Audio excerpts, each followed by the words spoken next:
рӯзномаи вилоятии овози самарқанд ки беш аз 35 сол боз мардумро бо рӯйдодҳои муҳим, навгониҳои соҳаҳои сиёсиву иҷтимоӣ ва фарҳангиву маънавӣ ошно месозад, аз ҷиҳати сатҳи пахшу интишор, доираи мавзӯот, шаклу шеваи нигориш ва тарзи муносибат ба воқеияти иҷтимоӣ байни нашрияҳои даврии чӣ вилояту чӣ мамлакат ба мавқеи хоссаи худ соҳиб аст. кормандони рӯзнома муҳимтарин рӯйдод ва ҳодисаҳоро дар гармогармияш фаро гирифта, талаботи муштариёнро нисбати масъалаҳои гуногуни ҳаёти иҷтимоӣ қонеъ мегардонанд. имрӯз рӯзномаи Овоз Самарқанд дар чунин ақида аст ки мо ҳар як маводҳою ҳар як материалҳое ки имрӯз омода мекунем барои хондан, албатта аз нуқтаи назари таърих, аз нуқтаи назари гӯем ки аҳамият, аз нуқтаи назари таърихи, аз нуқтаи назари салоҳият, ман фикр мекунам ки албатта аз дигар материалҳои мақолаҳое ки дар шабакаҳои иҷтимоӣ ёки торномаҳо эълон мекунад баланд аст ва салоҳияти худро дорад, аҳамияти худро дорад. баробари ҳамин бояд гуфт ки имрӯз аудиторие ки моро доимӣ мехонанд аз 50 000 зиёд шуд. хеле ки аз фаъолияти имрӯзаи Овоз Самарқанд равшан аст. барои пеш бурдан, барои тараққӣ ёфтани рӯзнома аз тарафи ҳукумат тамоми шароитҳо, имкониятҳо фароҳам овардааст, махсусан барои озодии сухан, барои фикру андешаҳои худро озод баён кардан. ин ман фикр мекунам ки албатта аз сиёсати хиратмандонаи президенти муҳтараму Шавкат Мирзиёев мебошад ки аллакай ин ҳам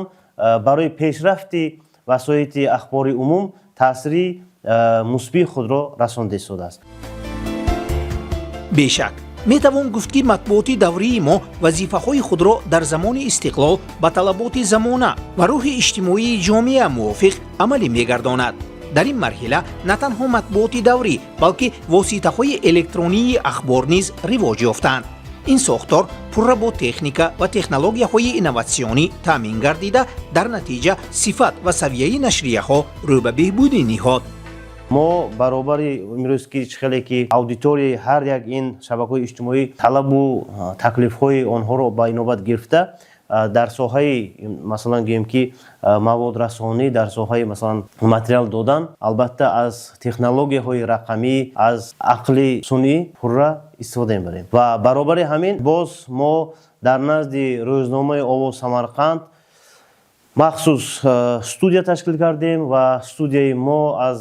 асосан аз ҷавонҳо иборат ҳастанд ва ҷавонҳо дар ин студия маводу материалҳое ки масалан ба рӯзномаи Овоз Самарқанд дода мешавад, шакли визуалии онро омода мекунанд. мо бояд журналистҳо, мо бояд ходимое ки дар ин соҳа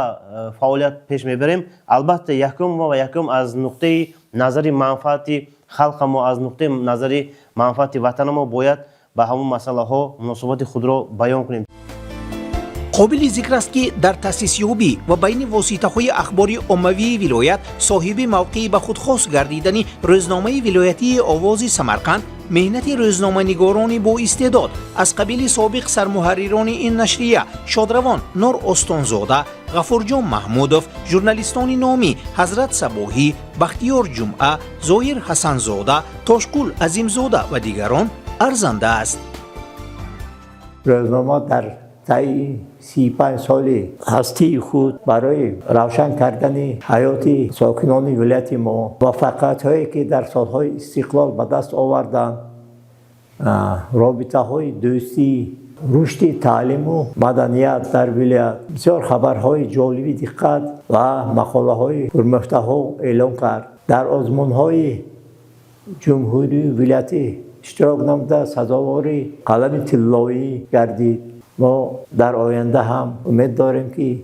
рӯзномаи Овози Самарқанд муштариёни бештар пайдо мекунад, чунки ифодакунандаи ҳамдӯстии халқҳо ва дар ҳамин самт оянда ҳам корҳои нағз амалӣ хоҳад шуд. айни ҳол рӯзнома ба маънои томаш ҳамқадами замон гардидааст. тавре хабар дода будем, аҳли таҳририя бо мақсади фавран ва ба зудӣ ба муштариён расонидани навгониҳо ва баробари ин аз ҳаёти маънавию фарҳангии мардуми Самарқанд огоҳ намудани мухлисони хориҷии Овози Самарқанд дар шабакаҳои иҷтимоӣ низ саҳфаҳои махсус созмон дода, тавассути онҳо пахши электронии рӯзномаро роҳандозӣ кардаанд. ما در برابر مقاله‌های جالب و جذاب در روزنامه دادن شبکه‌های اجتماعی خود را داریم که به واسطه آنها را نیز در برابر کار روزنامه پیش میبریم و خصوصا در اول سال 2025 طرح تارنامه آواز.اوز آواز سمرقند نو گردید و تعدادی مشتریان ما هم در صفحه فیسبوکی و هم در صفحه‌های تلگرامی روزنامه از پیشتر یک چند مراتبه بیشتر گردیدند. امیدوارم که در آینده هم مشتریان روزنامه و هم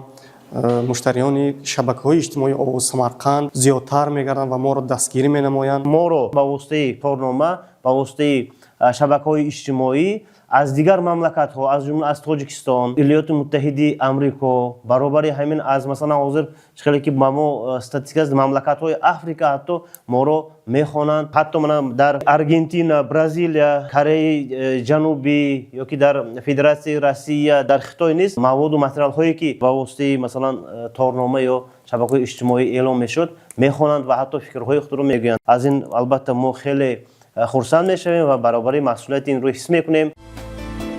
маълумат он аст ки имрӯзҳо самарқанд ба як анҷумани бонуфузи байналхалқӣ 343-юми конфронси генералии юнеско мезбонӣ мекунад. зинрӯ бо мақсади саривақт ва ҳамаҷониба инъикос намудани чорабиниҳои ин анҷумани бонуфуз баробари кормандони дигар воситаҳои ахбори умум аҳли таҳририяти рӯзномаи вилоятии овози самарқанд низ саҳми сазовор мегузоранд.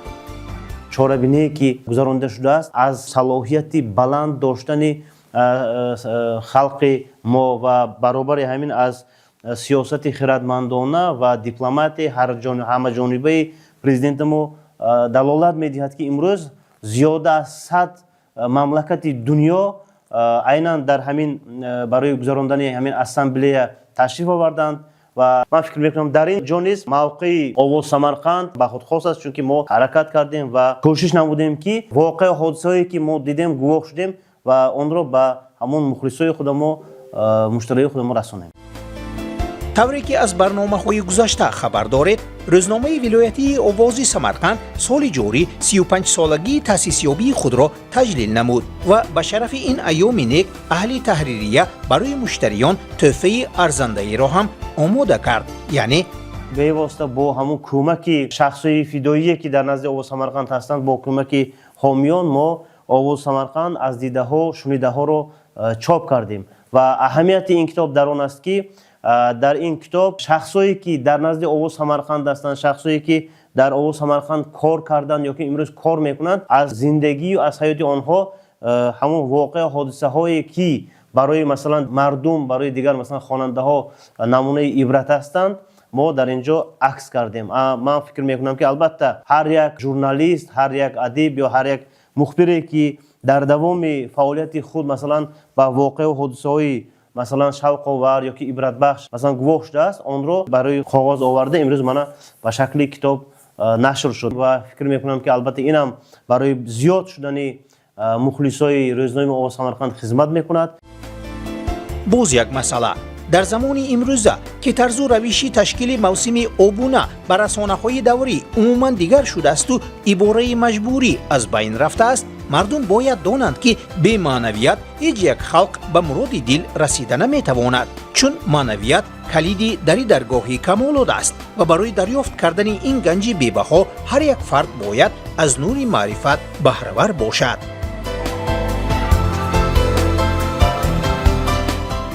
овоз самарқанд ин рамзи дӯстӣ ва бародарӣ,